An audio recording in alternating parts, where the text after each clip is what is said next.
óbvio, né, o que mais está emocionando a galera, onde você vai que tem pessoas que trabalham em RH, departamento pessoal, qual é o assunto? Não, a pessoa está dormindo com o e-social na cabeça, acordando com o e-social na cabeça, é só e-social. E aí tem gente que saiu o ambiente de teste e já estava lá. Né? Eu, por exemplo. Eu estava lá, eu estava super ansiosa para ver o negócio. Liberou, eu fui a primeira, eu acho que a acessar. Claro, obviamente, vocês sabem, tem que ter a certificação digital, né? Toda essa questão da liberação da certificação, ICP Brasil, toda essa situação. Uma vez que você tem, você entra lá e vê a cara do sistema, tá? Eu espero sinceramente, do fundo do coração, que o e-social dos contribuintes, eu vou falar normais, não quer dizer que os outros são anormais, tá? O e-social dos contribuintes normais seja diferente do e-social do doméstico. Eu espero, sinceramente. Porque o e-social doméstico tiveram alguns probleminhas, né? Tem ainda alguns probleminhas. E aí eu espero sinceramente que o e-social dos contribuintes não seja dessa forma. Lembrando que é internet, web service. E sendo isso, e o prazo até o dia 7 do mês seguinte, vocês imaginem como vai ser o dia 7 no sistema. Tá? Todas as empresas fazendo tudo no dia 7. Como é que vai estar o sistema? Então, aconselho ir fazendo com o tempo. Vai acontecendo as coisas, não espera até o dia 7 para fazer. Tá? É aconselhável essa dica. E o e-social... Quando será que sai outra data?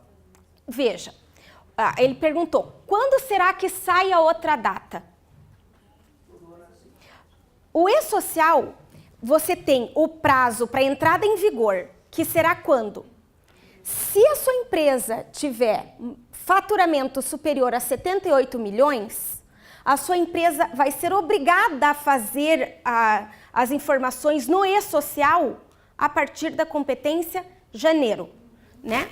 A competência janeiro, informações de folha, por exemplo, até o dia 7 de fevereiro. Só que para você mandar as informações de folha, você vai ter que preencher o campo da empresa, o campo dos trabalhadores, vai ter que estar perfeito tudo, campo de tabelas, para você poder mandar o arquivo de pagamento da remuneração, que é o 1.200, daí depende se a empresa é empresa pública e tem outro código lá, 1.205, ou se não, não vai enviar o arquivo. Então eu diria assim, vai prorrogar? Não. Vai entrar em vigor em janeiro. Para que empresas acima de 78 milhões, você já vai fazer em janeiro.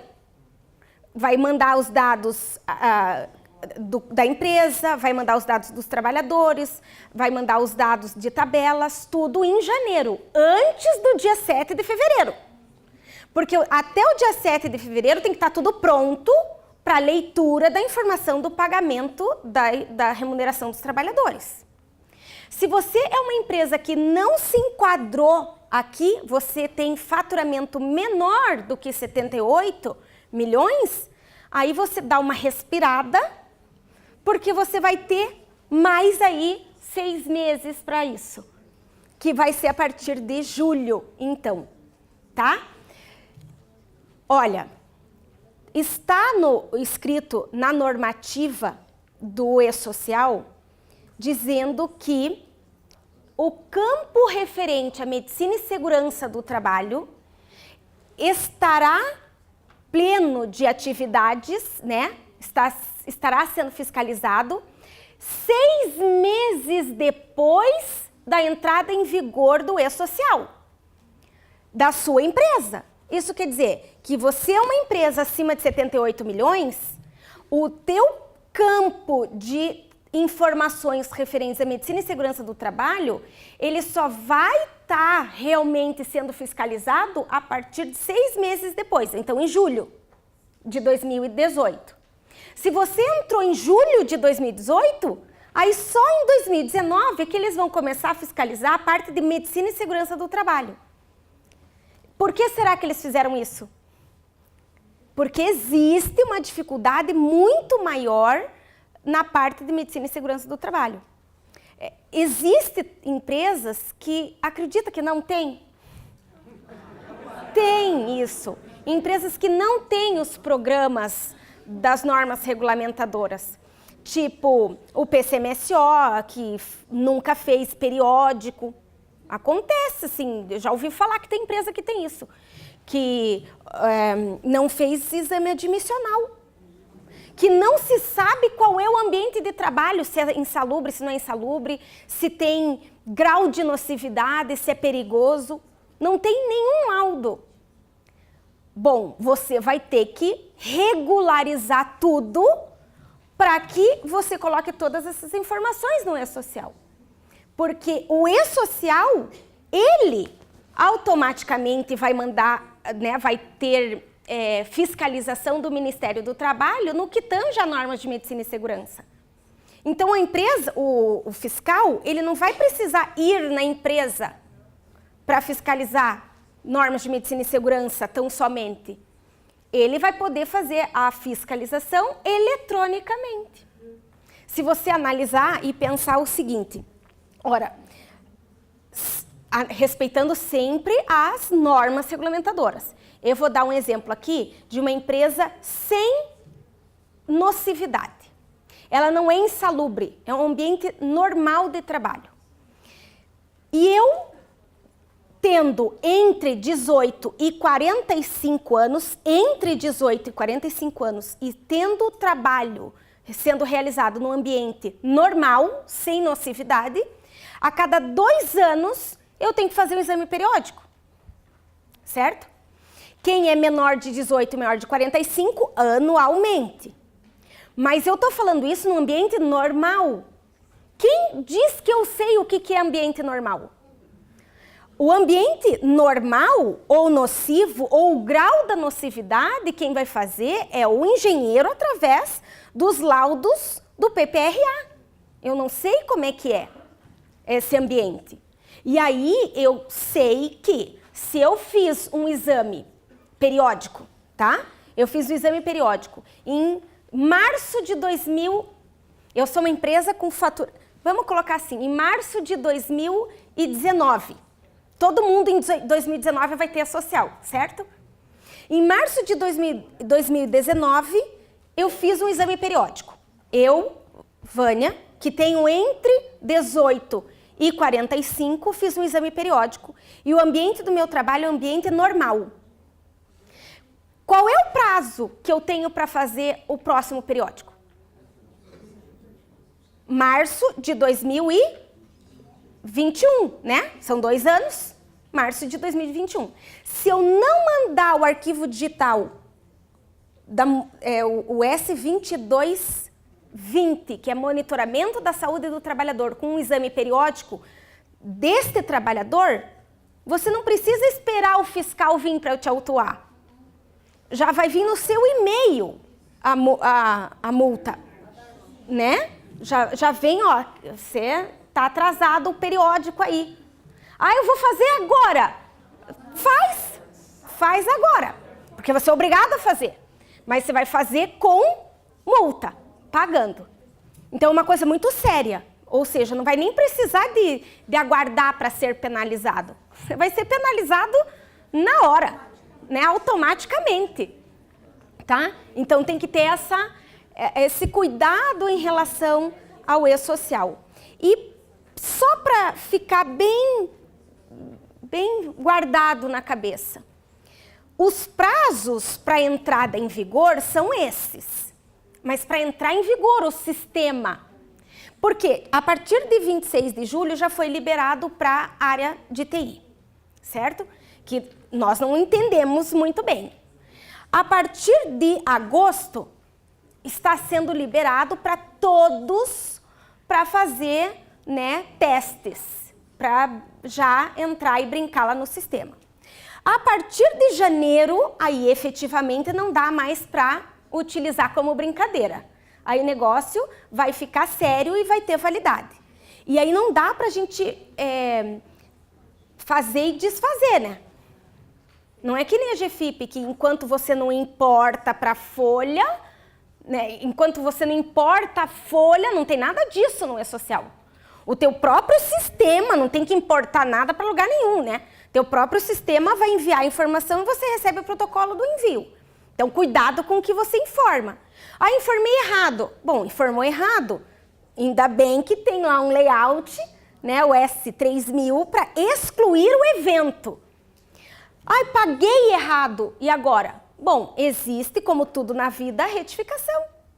Você retifica, né? Faz a retificação. Aí você fala assim, simples assim? Simples assim. A pergunta é, para retificações vai ter penalidade? Hoje, se você parar para pensar, nós temos penalidade na GFIP.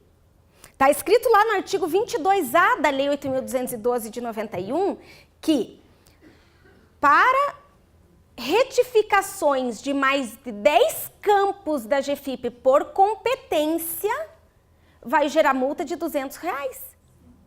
Já está lá escrito isso. É 10, não é uma. Aí fica fácil. Ou seja, para você ter a multa, você tem que, em uma competência, em uma GFIP, errar 10 campos. Aí que é gerada a multa. Então, mas já existe. Já existe. O E-Social vai ter penalidade também. Mas aí vai ter que ser exposto uma outra normativa falando sobre isso. Nós já sabemos, por exemplo, se você não mandar o arquivo digital da admissão dentro do prazo, que você vai ser multado automaticamente. Por quê? Não tendo enviado dentro do prazo o arquivo social de admissão, quer dizer que o empregado estava trabalhando sem registro. E se ele estava trabalhando sem registro, a Lei 13.657 já trouxe qual é a multa. Já está lá. Ou seja, a gente já sabe qual é a multa por colocar trabalhador, trabalhar sem ter registrado o trabalhador, que é o tal do registro retroativo, que a gente não sabe o que é, né? Se o E-Social vai pegar, então você já sabe que a multa vai vir automaticamente pelo envio digital do arquivo admissão fora de prazo, tá? E quais são esses prazos que você está falando? Bom, existe o prazo da entrada em vigor e existem os prazos dos envios dos arquivos. Em regra, o envio dos arquivos é até o dia 7 do mês seguinte, em regra. Mas tem lá o arquivo admissão, que é um dia antes. Tem o arquivo desligamento, que é 10 dias. Tem o arquivo CAT, que é o primeiro... Olha, às vezes eu pergunto, qual é o prazo do envio da CAT? Tem gente que fala 24 horas, tem gente que fala um dia. Agora o manual do E-Social trouxe que o prazo do envio da CAT é o primeiro dia útil seguinte ao acidente. Digamos que você seja o cara que faz a CAT para o teu cliente. É você que faz. Quando que você descobre que o acidente aconteceu? Normalmente. Quando que chega lá no escritório a informação que o empregado se acidentou no trabalho? Né? Se morreu, você descobre ainda na competência, né? Senão você fica descobrindo, você só vai descobrir na hora que você fecha a folha e viu que vai pagar, que aconteceu, né? Senão você não consegue descobrir. Você vai ter que descobrir, você vai ter que saber. Porque uma vez que ele sofreu um acidente, olha o exemplo que eu vou dar para vocês. Ele sofreu um acidente saindo da empresa na sexta-feira, final do expediente. Então, sexta-feira, ele saiu da empresa, estava indo para casa e no trajeto foi atropelado. Isso é um acidente de trajeto. Acidente de trajeto é acidente de trabalho. É acidente de trabalho. Porque, não, o acidente no trajeto é. O que não é, o que a CLT colocou? O que a CLT colocou na reforma? O que a CLT colocou na reforma? E isso, eu acho que é uma coisa meio... É que nem dizer assim que azul é azul. É a mesma coisa. ela colocou lá na reforma, ela colocou lá nos primeiros artigos da reforma, ela colocou que redefine-se o tempo à disposição do empregador. E aí ele coloca assim, ó, redefiniu-se tempo à disposição do empregador para dizer que não é trabalho o tempo que o empregado ficar na empresa por escolha própria, para buscar abrigo ou proteção pessoal, para descanso, estudo, atividades sociais, lazer, atividade religiosa e troca de uniforme quando não for obrigatório tirar o uniforme. O único que a gente poderia questionar era em relação ao uniforme. Porque o resto, você está na marquise da sua empresa esperando a chuva passar, é tempo à disposição do empregador? Mas quem entrava com ação na justiça, a justiça dava e tinha que pagar hora extra. Porque o cara estava lá esperando a chuva passar, porque estava na porta da empresa. E a justiça falava, não, isso é a disposição da empresa. Está usando a marquise da empresa, não está? Então é tempo à disposição. Gente, precisou escrever isso para a justiça não dar como hora extra. O que era discutível é o uniforme. Aí tudo bem, ficou esclarecido agora. Ora, se o uniforme é obrigatório para o trabalho, né, o que ele está dizendo aqui, e troca de uniforme quando não for obrigatório tirar o uniforme. Ora, eu não sou obrigada a tirar o uniforme, porque eu estou vendo aqui, por exemplo, eu vi, aqui tem gente aqui que está com uniforme, eu vi. Se acidentar aqui, é acidente de trabalho, hein? Vai sair, deixa eu falar uma coisinha, vai sair uma regra que tem um projeto de lei para pagar para quem usar o nome da empresa em camisetas. Você vai pagar como se fosse um pagamento de... Você está pagando para fazer propaganda. Tá? Não saiu ainda, mas vai sair. Espera lá que vai sair isso aí. Tá? É o marketing. Você que usar a camiseta e usar a uniforme que não seja no ambiente de trabalho, vai receber por isso. Né? Mas isso não é ainda, tá? É um projeto de lei que está para ser aplicado. Aí você fala assim, ó, o que eu queria demonstrar para vocês. Olha, eu posso ir de uniforme embora. Eu vou pegar o ônibus e vou para casa. Posso ir de uniforme embora. Tá, então você bate o ponto e não está mais à disposição da empresa, porque você não está mais trabalhando. Você entrou dentro do ônibus e você está indo para sua casa. Pronto. Ah, eu tô na marquise esperando a chuva passar. Só porque eu estou de uniforme quer dizer que eu estou à disposição da empresa? Não. Não é isso que caracteriza tempo à disposição do empregador. O que se discutia era assim, olha, o uniforme é obrigatório. Eu bato o ponto e vou vestir o uniforme, ou eu visto o uniforme e bato o ponto. Isso que era discutível. E que agora não é mais discutível, tá? Não interessa em relação ao uniforme ou não uniforme. O tempo à disposição do empregador, se você tiver com o uniforme, você tem que estar pronto com o uniforme antes da sua jornada. Antes da sua jornada. E nesse mesmo raciocínio, eles colocaram a hora em itinere. É o mesmo raciocínio. Ora, que diferença tem eu, Vânia, que saio lá da minha casa que é longe, para vir aqui para o centro? Que diferença que eu tenho com o empregado que recebe a hora em itinere? Eu também não entrei no ônibus. Eu também não estou sentada no ônibus esperando chegar. Eu também não cheguei na empresa em tal horário e não tenho que bater ponto às 8h30. Por que eu não tenho esse tempo computado como trabalho? E outras pessoas têm computado como tempo à disposição do empregador? Isso não tem lógica.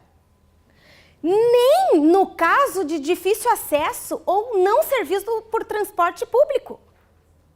Todo mundo tem que ter horário igual à disposição do empregador e não no caminho para o trabalho. Então, nessa lógica de raciocínio, As horas em itinere não existe mais. Foi revogado esse artigo na CLT. Não existe mais hora em itinere. Ah, mas a empresa é um local de difícil acesso e não servido por transporte público. Tá bom. Então o ônibus vai passar para te pegar lá, você vai entrar no ônibus da empresa e não vai ser jornada de trabalho. Só vai ser jornada de trabalho a partir do momento que você entrou na empresa e registrar o ponto e começar a trabalhar.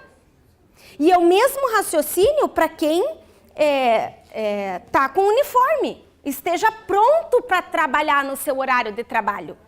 Inclusive uniformizado. E o que a lei falou? Que a justificativa do uniforme não considera tempo à disposição do empregador. É isso que ele está dizendo. Mas isso não é tempo à disposição do empregador, ou seja, eu não posso pedir horas extraordinárias disso. Mas isso é relação trabalhista. Outra coisa é a configuração de acidente de trabalho para fins previdenciários. Acidente de trabalho para fins previdenciários é aquele que ocorre no percurso. Casa-trabalho, trabalho-casa. Então, se aconteceu que eu fui na sexta-feira, voltando do trabalho para casa, um acidente, no trajeto porque eu fui atropelada, é um acidente de trabalho? É um acidente de trabalho. Mas eu estava fazendo hora extra, eu tenho que receber por isso? Não. E nem tinha que receber por isso. Então, não é tempo à disposição do empregador, mas é acidente de trabalho? É. O que aconteceu que talvez possa interpretar que não é mais? Não, ele continua sendo. O que aconteceu foi que esse ano, eu não sei exatamente o dia que foi publicado, mas tem aí uns 3 meses, 4 meses atrás, no máximo, que foi publicada uma resolução alterando a metodologia do cálculo do FAP, tá? E essa resolução diz que acidente de trajeto não vai entrar para o cálculo do FAP das empresas. Mas ele não disse que não é mais acidente de trabalho, acidente de trajeto. Ele disse que sim, ele simplesmente disse que não entra no cálculo do FAP. Se não entra no cálculo do FAP, ok. E se eu não estou à disposição do empregador, eu também não ganho hora extra. Mas eu fui atropelada no trajeto? Fui, então você tem trabalho. Tem que fazer o quê? CAT. E se eu tenho que fazer a CAT, qual que é o prazo da CAT? Primeiro dia útil seguinte ao acidente. Que é quando, nesse meu exemplo que eu coloquei? Sábado. Sábado é dia útil? Sim, sábado é dia útil. Sábado é dia útil. Quem vai fazer a CAT desse empregado? Daí eu não sei, vocês vão ter que ver quem que vai fazer, né? Não sei. Prestador de serviço ganha hora extra? PJ ganha hora extra? Não, tá embutido no contrato, tá? Então aí que fica para vocês ficarem atentos nessa, tá? Nessa pegada aí. Admissão, portanto, admissão um dia antes. CAT, primeiro dia útil seguinte e depois. Desligamento 10 dias. E tem um detalhe que eu acho que está faltando da mídia ou das pessoas falarem bastante, ou nas redes sociais, é em relação ao afastamento, que ninguém está falando. Existe um prazo diferenciado para o envio do arquivo do afastamento quando é atestado superior a 30 dias. Quando o atestado que o empregado trouxer para a empresa for superior a 30 dias, o prazo do envio do arquivo é no último dia do mês do afastamento. E não até o dia 7 do mês seguinte. Tá? Então, digamos que eu vou dar um exemplo assim para vocês. Porque também não se fecha ponto antes do dia 30. Vocês concordam? Não existe fechar ponto de 15 a 15, 20, né? Existe isso? Não. Quando que se fecha ponto? Dia 30, né? Dia 30. Porque se você fechou dia 20, 25 ponto, o empregado se afasta dia 27, 28, 29. O afastamento dele ocorreu em que competência? Você só vai fazer a informação disso 2 meses depois, se você já fechou o ponto. Cuidado. Cuidado em relação a isso. Às vezes, o povo está super feliz que não precisa mais homologar no sindicato a rescisão. Ótimo. Agora vou dar uma má notícia. Não tem como fechar o ponto antes do dia 30. Porque se você fecha o ponto antes do dia 30 e houver algum afastamento depois deste dia que você fechou, você vai ter que gerar a informação do arquivo digital de afastamento. Ora, se houve afastamento dia 26, 27, 28 e 29 de agosto, como é que ele pagou integralmente a remuneração? E outra, naquele raciocínio de que eu sempre digo para as empresas entrar em contato com os contadores para resolver essa questão de uma vez por todas. Quando eu trago um atestado para a empresa, não é abono. Eu trouxe atestado para a empresa não vai abonar nada meu. Ela vai me afastar.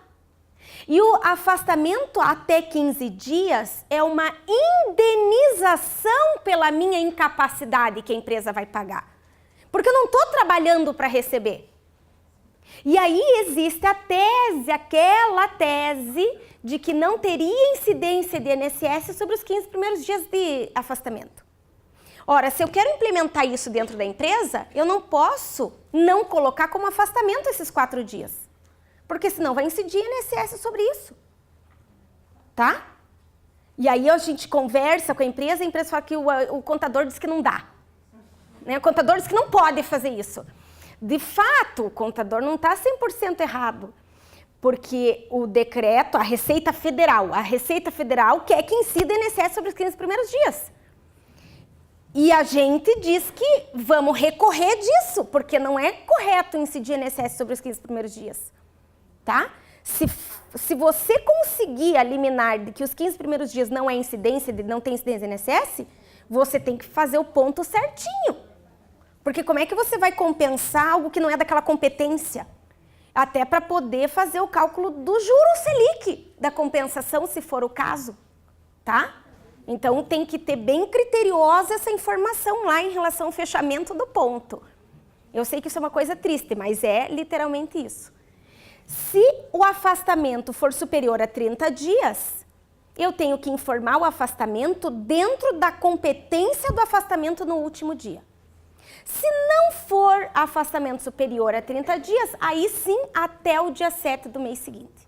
Então, o que vocês têm que pensar? Admissão, né, admissão normal, admissão preliminar, aí depende qual é a admissão. Primeiro dia seguinte, um dia antes. CAT, um dia depois. Desligamento, 10 dias. Afastamento, qualquer rescisão. Rescisão qual? Todas. 10 dias. 10 dias. 10 dias. Você ganhou o prazo. Ou seja, você vai... Acabou o contrato de experiência. O mais comum de todos, para ficar fácil de compreender. Acabou o contrato de experiência. Os 90 dias é hoje. Acabou hoje. Na CLT, como está hoje, o prazo do pagamento da verba rescisória de um contrato por prazo determinado é 1º dia útil seguinte ao término do contrato. Não é isso que está lá? Agora é 10 dias.